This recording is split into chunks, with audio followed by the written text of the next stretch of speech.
Good morning USA Canada Anand ന്യൂസിലേക്ക് സ്വാഗതം. യുഎസിലേക്കുള്ള തപാൽ സേവനങ്ങൾ താൽക്കാലികമായി നിർത്തിവെക്കാൻ ഇന്ത്യ. അമേരിക്കൻ കസ്റ്റംസ് ചട്ടങ്ങളിൽ മാറ്റങ്ങൾ വരുന്നതോടെ യുഎസിലേക്കുള്ള തപാൽ സേവനങ്ങൾ ഇന്ത്യ താൽക്കാലികമായി നിർത്തിവെക്കാൻ ഒരുങ്ങുകയാണ്. ഓഗസ്റ്റ് 25 മുതൽ ഇത് പ്രാബല്യത്തിൽ വരുമെന്നാണ് തപാൽ വകുപ്പ് അറിയിച്ചിരിക്കുന്നത്. അമേരിക്കൻ കസ്റ്റംസ് ചട്ടങ്ങളിൽ ഓഗസ്റ്റ് അവസാനത്തോടെ നിലവിൽ വരുന്ന മാറ്റങ്ങൾ ചൂണ്ടിക്കാട്ടിക്കൊണ്ടാണ് തപാൽ വകുപ്പ് സേവനങ്ങൾ താൽക്കാലികമായി നിർത്തിവെക്കുന്നത്. $800 വരെ വിലമതിക്കുന്ന സാധനങ്ങൾക്ക് നൽകിയിരുന്ന ഡ്യൂട്ടി ഫ്രീ ഡി മിനിറ്റ്സ് ഇളവ് പിൻവലിക്കുന്ന എക്സിക്യൂട്ടീവ് ഉത്തരവ് ജൂലൈ മാസം 30 യുഎസ് പുറപ്പെടുവിച്ചത്. ഓഗസ്റ്റ് 29 മുതലാണ് ഈ മാറ്റം പ്രാബല്യത്തിൽ വരിക. ഈ മാസം 29 മുതൽ അമേരിക്കയിലേക്കുള്ള എല്ലാ അന്താരാഷ്ട്ര തപാൽ ഉരുപ്പടികളും അവയുടെ മൂല്യം പരിഗണിക്കാതെ കസ്റ്റംസ് തീരുവയ്ക്ക് വിധേയമാക്കിയിരിക്കുമെന്നും തപാൽ വകുപ്പ് പ്രസ്താവനയിൽ അറിയിച്ചു. ഈ പശ്ചാത്തലത്തിലാണ് സേവനങ്ങൾ തൽക്കാലത്തേക്ക് നിർത്തിവെക്കുന്നത്. കത്തുകൾ, രേഖകൾ, $100 വരെ വിലമതിക്കുന്ന സമ്മാനങ്ങൾ എന്നിവയ്ക്ക് മാത്രമാകും തൽക്കാലത്തേക്ക് ഇളവുണ്ടാവുക എന്നും വകുപ്പ് വ്യക്തമാക്കിയിട്ടുണ്ട്. ന്യൂയോർക്ക് ബസ് അപകടത്തിൽ ഒരു ഇന്ത്യക്കാരനും.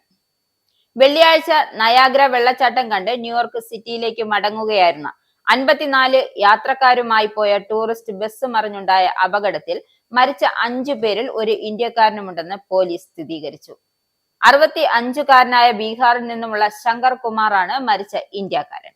ന്യൂജേഴ്സിയിലെ ഈസ്റ്റ് ബ്രസിൻവിക്കിൽ നിന്നുമുള്ള പിങ്കി ചാങ് റാണി, ചൈനയിലെ ബീജിംഗ് നിന്നുമുള്ള സി ഹോങ് ഷുവ, ന്യൂജേഴ്സിയിലെ ജേഴ്സി സിറ്റിയിൽ നിന്നുമുള്ള ഷാങ് സി ലോൺ, ജേഴ്സി സിറ്റിയിൽ നിന്നുമുള്ള ചിയാൻ മിങ്ലി എന്നിവരുടെ തിരിച്ചറിഞ്ഞിട്ടുണ്ട്.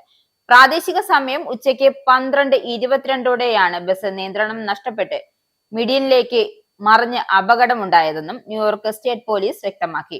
ഇടിയുടെ കാരണം ഇപ്പോഴും അന്വേഷിച്ചുകൊണ്ടിരിക്കുകയാണ്. ഭീതി ഒഴിയാതെ എയറിൻ.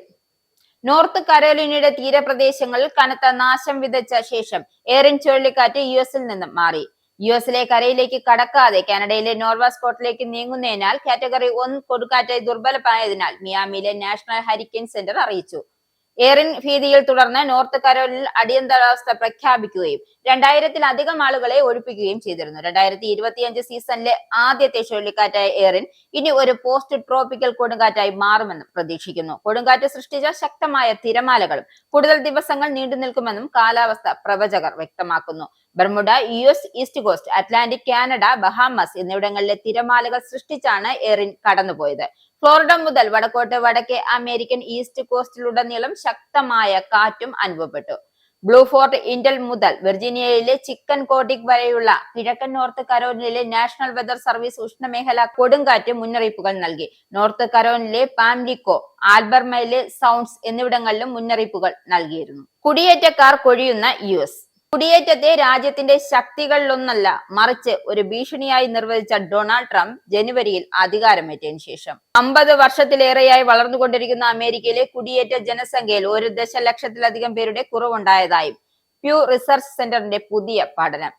ഈ പഠനം അനുസരിച്ച് ട്രംപ് 2ാം തവണയും അധികാരമേറ്റ ജനുവരിയിൽ യുഎസിൽ 53.3 ദശലക്ഷം കുടിയേറ്റക്കാർ ഉണ്ടായിരുന്നു. ഇത് റെക്കോർഡ് കണക്കായിരുന്നു. അപകടം മനസ്സിലാക്കിയതോടെയാണ് കുടിയേറ്റക്കാർക്കെതിരെ ട്രംപ് കർശന നിലപാടെടുത്തു തുടങ്ങിയത്. ഇതോടെ ജൂണിൽ കുടിയേറ്റ സംഖ്യ 51.9 ദശലക്ഷമായി കുറഞ്ഞു. യുഎസിൽ 2025 ജൂൺ വരെ 15.4% കുടിയേറ്റക്കാരായിരുന്നു. ജനുവരിയിൽ ചരിത്രത്തിലെ ഏറ്റവും ഉയർന്ന നിരക്കായി 15.8% നിന്നും ഇത് കുറഞ്ഞു. ജനുവരി മുതൽ 7,50,000 കുടിയേറ്റ തൊഴിലാളികൾ US തൊഴിൽ സേനയിൽ നിന്നും പുറത്തുപോയതായും പ്യൂ സർവേ കണ്ടെത്തി. ഇപ്പോഴുള്ളതിൽ 19% വിദേശികളാണ്. 2024 ജോ ബൈഡൻ അഭയ അപേക്ഷകളിൽ ഏർപ്പെടുത്തിയ നിയന്ത്രണങ്ങൾ അഭയം തേടുന്ന കുടിയേറ്റക്കാരുടെ അതിർത്തി കടന്നുള്ള യാത്രകൾക്ക് ഗണ്യമായ കുറവുണ്ടാക്കി. കൂടാതെ പുതിയ കുടിയേറ്റക്കാരുടെ വരവും പൗരത്വമില്ലാത്ത കുടിയേറ്റക്കാരുടെ കൂട്ടത്തോടെ നാടുകടത്തലും ഉൾപ്പെടെ കുടിയേറ്റം ലക്ഷ്യമിട്ടുള്ള ഡൊണാൾഡ് ട്രംപിന്റെ 181 എക്സിക്യൂട്ടീവ് നടപടികളിലും കുടിയേറ്റ സംഖ്യ കുത്തനെ കുറയാൻ കാരണമായതായും പ്യൂ പഠനം വ്യക്തമാക്കുന്നു. പെന്റഗൺ അഴിച്ചുപണിതു. പെന്റഗണിൽ നാടകീയ അഴിച്ചുപണി എന്ന റിപ്പോർട്ട്. ഇറാനിലെ ആക്രമണങ്ങൾ ചോർന്നതിന് പിന്നിൽ അമേരിക്കയുടെ പ്രതിരോധ ഇന്റലിജൻസ് ഏജൻസി തലവനെ പ്രതിരോധ സെക്രട്ടറി പീറ്റർ ഹെഗ്സത്ത് നീക്കം ചെയ്തു. ഇറാനെതിരായ US ആക്രമണങ്ങൾ വിലയിരുത്തി ചോർന്ന റിപ്പോർട്ടിനെ ചൊല്ലിയുണ്ടായ വിവാദങ്ങൾക്ക് ഏതാനും ആഴ്ചകൾക്ക് ശേഷമാണ് DIA നിയമിച്ച ലഫ്റ്റനന്റ് ജനറൽ ജെഫ്രി ക്രൂസിനെ പുറത്താക്കിയതായും റിപ്പോർട്ടുകൾ പുറത്തുവരുന്നു. റോയിട്ടേഴ്സ് റിപ്പോർട്ട് പ്രകാരം ഹെക്സത്ത് യുഎസ് നാവിക റിസർവ് മേധാവിയെയും നാവിക സ്പെഷ്യൽ വാർഫെയർ കമാൻഡറെയും നീക്കം ചെയ്തിട്ടുണ്ട്. ക്രൂസിന്റെ പുറത്താക്കലിന് പെന്റഗൺ ഔദ്യോഗിക വിശദീകരണമൊന്നും നൽകിയിട്ടില്ല. എന്നാൽ ഇറാനെതിരെ സമീപകാല ആക്രമണങ്ങൾ അവരുടെ ആണവ പദ്ധതിയെ ഏതാനും മാസങ്ങൾ വൈകിപ്പിച്ചുവെന്ന് അവകാശപ്പെട്ട് DIA വിലയിരുത്തലിനും പ്രസിഡന്റ് ഡൊണാൾഡ് ട്രംപ് പരസ്യമായി എതിർത്തതിന് തൊട്ടു പിന്നാലെയാണ് പുറത്താക്കൽ നടന്നത്. റിപ്പോർട്ടിനെ വൈറ്റ് ഹൌസ് തെറ്റെന്ന് വിലയിരുത്തുകയാണ്. ആണവ കേന്ദ്രങ്ങൾ പൂർണ്ണമായി നശിപ്പിക്കപ്പെട്ടു എന്ന് ട്രംപ് വാദിക്കുകയും വിമർശനത്തെ ചരിത്രത്തിലെ ഏറ്റവും വിജയകരമായ സൈനിക ആക്രമണങ്ങൾ ഒന്നിനെ താഴ്ത്തിക്കെട്ടാനുള്ള ശ്രമം എന്ന് പറയുകയും ചെയ്തു. അമേരിക്കയ്ക്കുള്ള താരിഫ് പിൻവലിച്ച് കാനഡ. US ഉൽപ്പന്നങ്ങൾക്ക് മേലുള്ള നിരവധി പ്രതികാര ഇറക്കുമതി താരിഫുകൾ കാനഡ പിൻവലിക്കുകയും പുതിയ വ്യാപാര സുരക്ഷാ ബന്ധം സ്ഥാപിക്കുന്നതിന് അമേരിക്കയുമായി ചർച്ചകൾ ശക്തമാക്കുകയും ചെയ്യുമെന്ന് പ്രധാനമന്ത്രി മാർക്ക് കാർണി പറഞ്ഞു.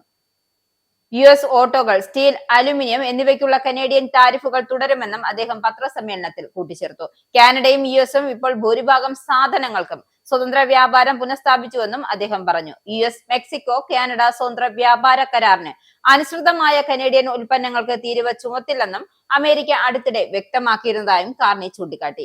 ഇത് ഗുണപരമായ സംഭവ വികാസമാണെന്നും അദ്ദേഹം പറഞ്ഞു. ഈ സാഹചര്യത്തിൽ USഉം MCAയുടെ പരിധിയിൽ വരുന്ന US ഉൽപ്പന്നങ്ങൾക്ക് കാനഡയിലെ എല്ലാ താരിഫുകളും നീക്കം ചെയ്തുകൊണ്ട് കനേഡിയൻ സർക്കാർ ഇപ്പോൾ അമേരിക്കയുമായി പൊരുത്തപ്പെടുമെന്ന് പ്രഖ്യാപിക്കുന്നുവെന്നും കാർണി കൂട്ടിച്ചേർത്തു. ട്രംപിന് ചുട്ട മറുപടി നൽകി S ജയശങ്കർ.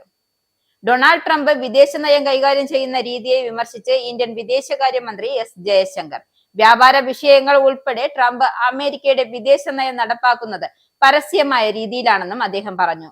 ഇന്ത്യക്ക് മേൽ തീരുവ ചുമത്തിയ പ്രഖ്യാപനത്തിന് മുമ്പ് റഷ്യൻ എണ്ണ വാങ്ങുന്ന വിഷയം ചർച്ച ചെയ്തിട്ടില്ലെന്നും ജയശങ്കർ കൂട്ടിച്ചേർത്തു.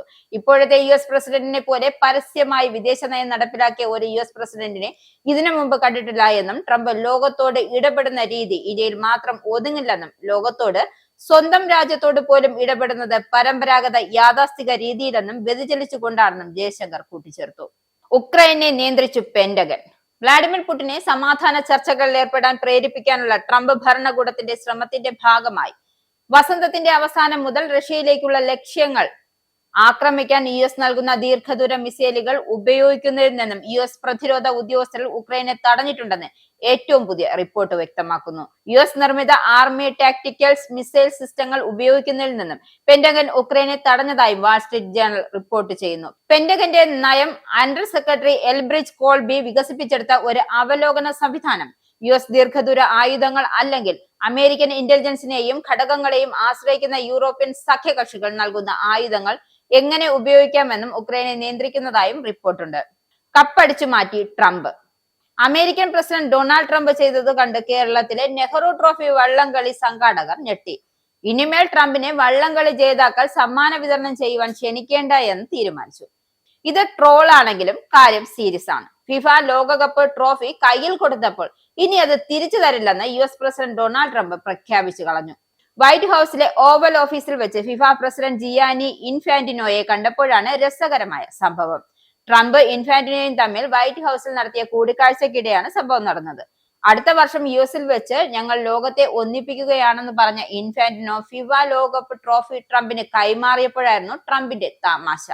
ട്രോഫി കയ്യിൽ വാങ്ങിയ ട്രംപ് ഇത് ഞാൻ വെച്ചോട്ടെ എന്ന് തമാശ രൂപേണ ചോദിച്ചു. US-ലാണ് 2026 ഫിഫ ലോകകപ്പ് നടക്കുന്നത്. 2026 ലോകകപ്പിലെ പ്രധാന ഓഫീസ് കെന്നഡി സെന്ററിലായിരിക്കുമെന്നും വെള്ളിയാഴ്ച ട്രംപ് പ്രഖ്യാപിച്ചിരുന്നു.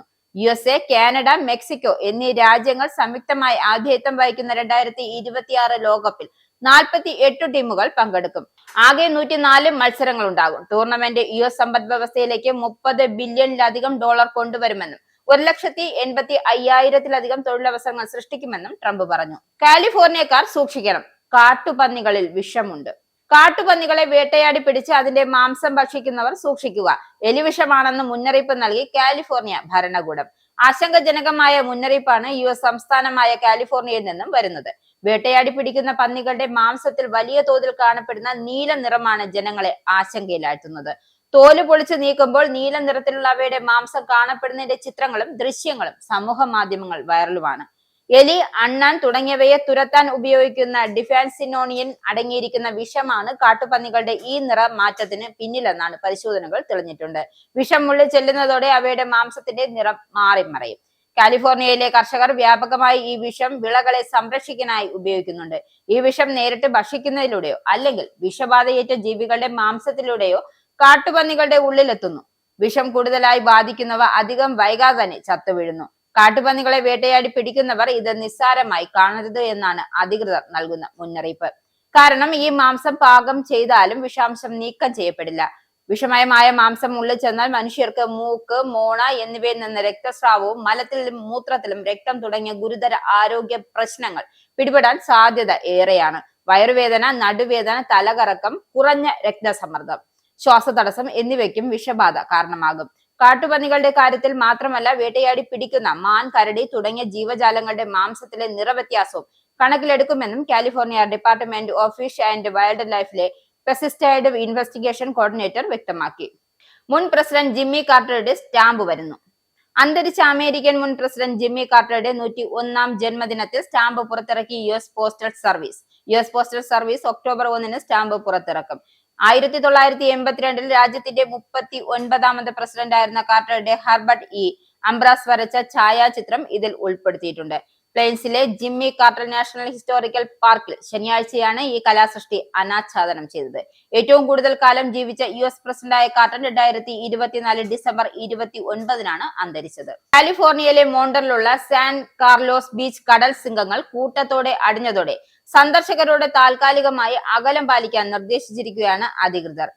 ഫിഷർമാൻസ് വാർഫിനും കാനറി റോയ്ക്കും ഇടയിലുള്ള പ്രശസ്തമായ റിക്രിയേഷൻ സ്റ്റൈലിനോട് ചേർന്നുള്ള സാൻ കാർലോസ് ബീച്ചിലെയും സിസ്റ്റർ സിറ്റി പാർക്കിലെയും പാർക്കുകളും വിനോദ പ്രവർത്തനങ്ങളും ജീവനക്കാർ സജീവമായി നിരീക്ഷിക്കുന്നുണ്ടെന്നും പൊതുജനങ്ങൾക്ക് മുന്നറിയിപ്പ് നൽകി. മോണ്ടറിൻ നഗരത്തിലെ ഉദ്യോഗസ്ഥർ മൃഗങ്ങളുടെ ഒരു ഫോട്ടോയും സോഷ്യൽ മീഡിയയിൽ പങ്കിട്ടിട്ടുണ്ട്. മൃഗങ്ങളെ ട്രാക്ക് ചെയ്യുന്നതിനും 2 സ്ഥലങ്ങളിലേക്കുമുള്ള പ്രവേശനം സംബന്ധിച്ച് അപ്ഡേറ്റുകൾ നൽകുന്നതിനും നഗരം Monterey bay national marine sanctuary മറ്റ് കമ്മ്യൂണിറ്റി പങ്കാളികളുമായി സഹകരിച്ച് പ്രവർത്തിക്കുന്നു. തീരപ്രദേശം ആസ്വദിക്കുമ്പോൾ കടൽ സിംഹങ്ങളിൽ നിന്നും കുറഞ്ഞത് 50 യാർഡ് അല്ലെങ്കിൽ ഒരു ഫുട്ബോൾ മൈതാനത്തിന്റെ പകുതി നീളത്തിൽ സുരക്ഷിതമായ അകലം പാലിക്കാൻ ഉദ്യോഗസ്ഥർ പൊതുജനങ്ങളെ ഓർമ്മിപ്പിക്കുന്നു. മോർണിംഗ് ന്യൂസ് അവസാനിച്ചു. നന്ദി, നമസ്കാരം.